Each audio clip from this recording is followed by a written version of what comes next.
Sur une plante aux nombreuses vertus. Les vertus que l'on connaît, puis il y a celles qu'on ne connaît pas, l'aloe vera. C'est d'abord c'est joli à regarder. Ouais. C'est une plante qui pousse à l'état sauvage dans le sud de l'Europe, dans beaucoup de régions tropicales et subtropicales.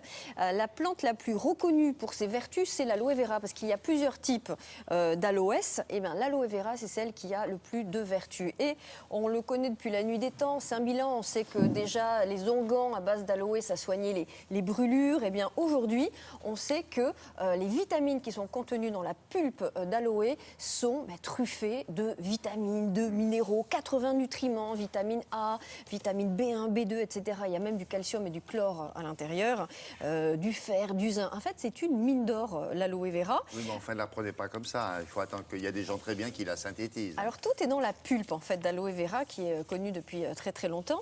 Et on s'est rendu compte aujourd'hui que cette pulpe d'aloe permet de stimuler, en fait, nos défenses immunitaires et de lutter contre les micro-organismes qui nous dérangent au niveau intestinal. Et bien justement, ce n'est plus du tout pour la peau. L'aloe vera, maintenant, ça peut se boire, ça peut s'ingérer, ça peut être consommé comme un aliment lambda. Alors, quels sont précisément les composants de l'aloe vera et surtout quels sont les mécanismes d'action de cette plante et de ses principes actifs? Reportage.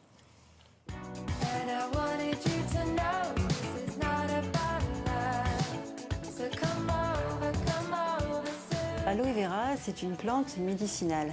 Médicinale, cela signifie que la plante a des propriétés bénéfiques pour notre organisme et ces propriétés sont avérées. C'est une plante grasse, arbustive, dont on va utiliser les feuilles qui sont charnues pour la fabrication des produits cosmétiques et des boissons nutritionnelles à base d'aloès. On utilise l'intérieur de la feuille. À l'intérieur de la feuille, on trouve un gel visqueux, assez épais, riche en eau, qui fabriquera après la pulpe pour l'utilisation quotidienne. Alors voici la pulpe que l'on appelle le mucilage et qui contient tous les principes actifs. Qu'y a-t-il dans ce mucilage? Il y a 99% d'eau puisque la plante stocke de l'eau et 1% de principes actifs.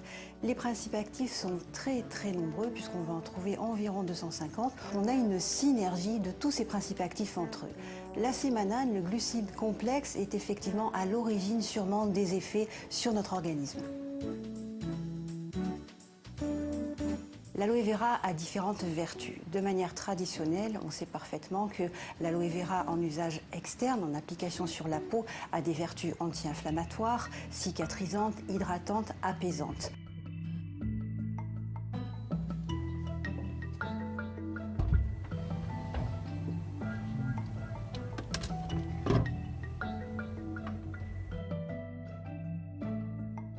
En usage interne, nous avons certains résultats d'études cliniques qui sont intéressants et qui nous montrent par exemple que le syndrome du côlon irritable peut être apaisé par la prise quotidienne d'aloe vera. La même chose pour des ulcères digestifs qui vont être cicatrisés beaucoup plus rapidement. On peut dire donc que l'aloe vera en usage interne est anti-inflammatoire, stimule les défenses naturelles. On va aussi avoir un effet anti-fatigue, donc c'est vraiment un booster de santé. L'aloe vera, en complément alimentaire buvable, reste un complément alimentaire. Ce n'est pas un médicament. Donc effectivement, on y restera dans le conseil quotidien avec apport de bien-être. Alors, première remarque, à la télévision, vous avez vu, il y a des caméras dans les réfrigérateurs. Dans les réfrigérateurs, ça, il n'y a que chez nous qu'il y a ça. Et on trouve cette aloe vera sous la forme, j'allais dire, comestible. Buvable. À quel endroit? Buvable dans les magasins de diététique, dans les magasins de nutrition spécialisés. Évidemment, ça ne se trouve pas dans les grands magasins encore, mais avec le développement justement de cette boisson, avec la démocratisation justement de l'aloe vera comestible, on devrait en voir très, très prochainement dans les magasins ordinaires. C'est bon aussi pour les affections musculo-squelettiques comme l'arthrose, paraît-il, et le diabète et même l'asthme. Ça stimule en fait les défenses immunitaires. Donc voilà, à la place du petit jaune à 17h. Un petit jaune?